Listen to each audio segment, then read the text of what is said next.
So the next talk is by Justin Lubin, and it's about program synthesis with live bidirectional evaluation. Thank you. Hi, everyone. So I'm Justin Lubin, and I'm going to be talking about program synthesis with live bidirectional evaluation. So first, I'd like to talk about what I mean by program synthesis. So the working definition that I have is computer generation of programs satisfying a specification. And the two key words that I'd like to focus on in this definition are satisfying and specification. So one really common approach to program synthesis, which I think we've already heard today, is example-based synthesis. So let's take a look at what specification and satisfaction mean for example-based synthesis. As a means of specifying what our program should do, we give the program assertions or input-output examples. So we might say that sort of 312 needs to be 123. As a means of checking these assertions, we use dynamic verification. So for each input-output pair, we have to evaluate and check. And the key takeaway from this slide is the phrase evaluate and check, which we're going to return to later. So let's take a look at the current state of the art of example-based, richly typed functional program synthesis, which is the context that we're going to be working within today, or at least for this talk. So it's a project called Myth by Peter Michael Osera. And the way that it works is you give Myth a type signature and some input-output examples, like here a maximum function over the natural numbers.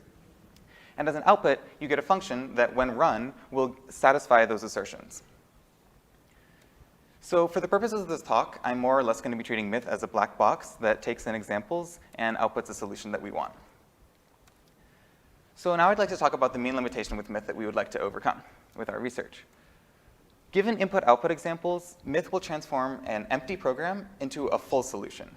But what if we, as programmers, know something else about the problem, and we'd like to be able to specify a partial solution because we maybe want to make the synthesis go faster or provide less examples?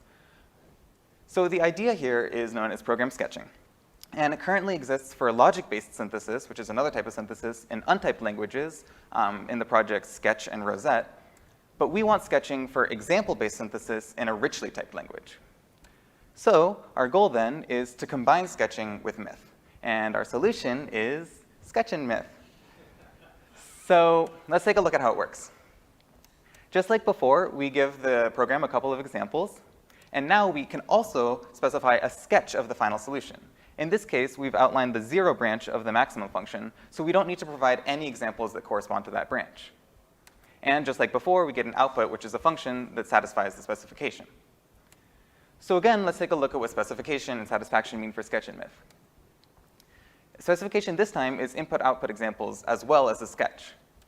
Satisfaction is again going to be dynamic verification, so we're going to need to test each input-output pair by evaluating and checking.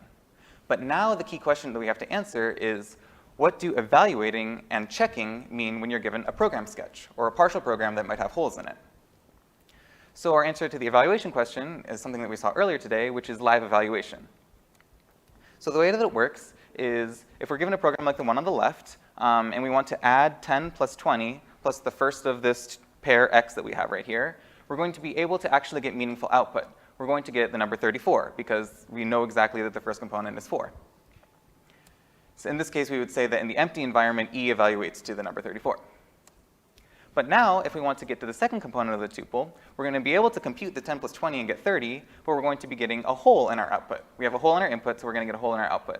And as Cyrus was talking about before, we're going to be capturing the environment around the hole, so a hole closure, which is going to be really useful for the synthesis that we're going to do later. And in this case, we would say that in the empty environment, E evaluates to 30 plus hole 0 with that environment. But now we have one final question we need to answer, which is, given assertions over program results that might have holes in them, how do we check to make sure they're true? And what does that even mean? So our solution for that is something that we call live unevaluation.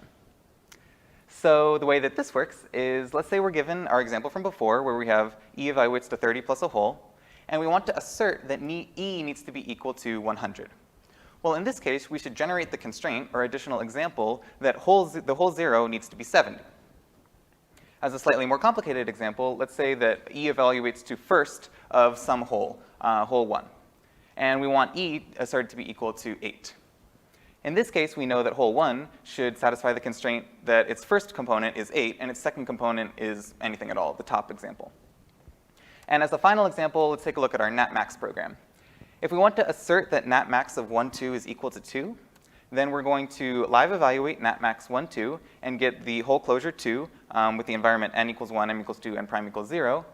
And then we want to unevaluate 2 onto it.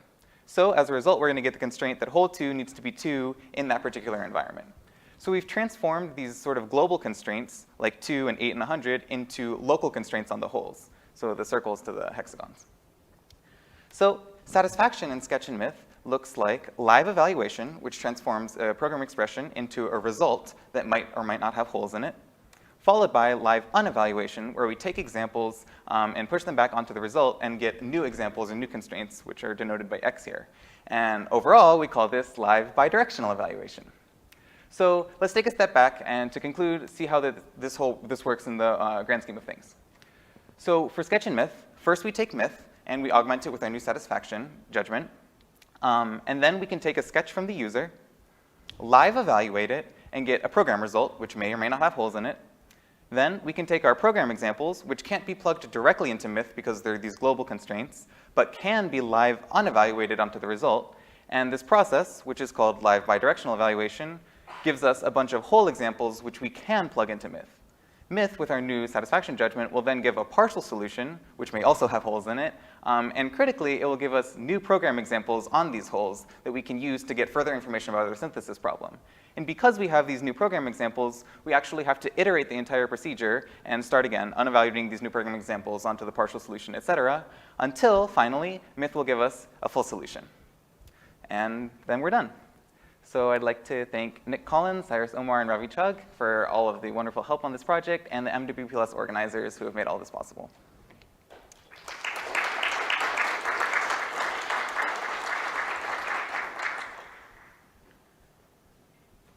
Questions?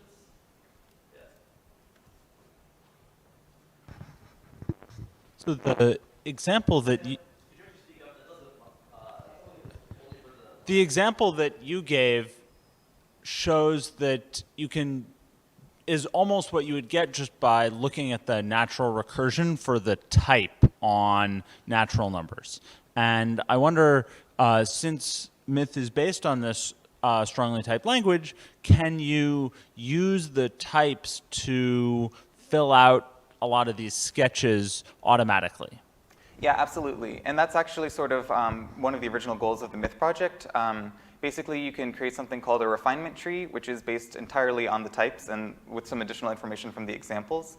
And it's just sort of like a very natural, like just blindly follow the types and examples, like generate this sort of like sketch almost of the program. And it's like very, very quick. So that part of myth is like very fast, and that's not where the like sort of time-consuming part happens.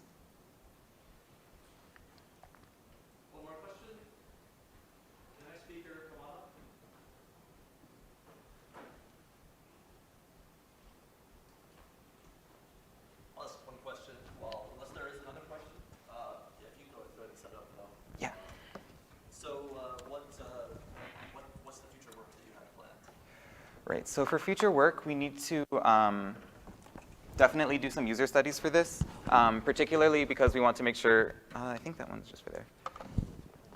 This is the one that I borrowed. That was already up there.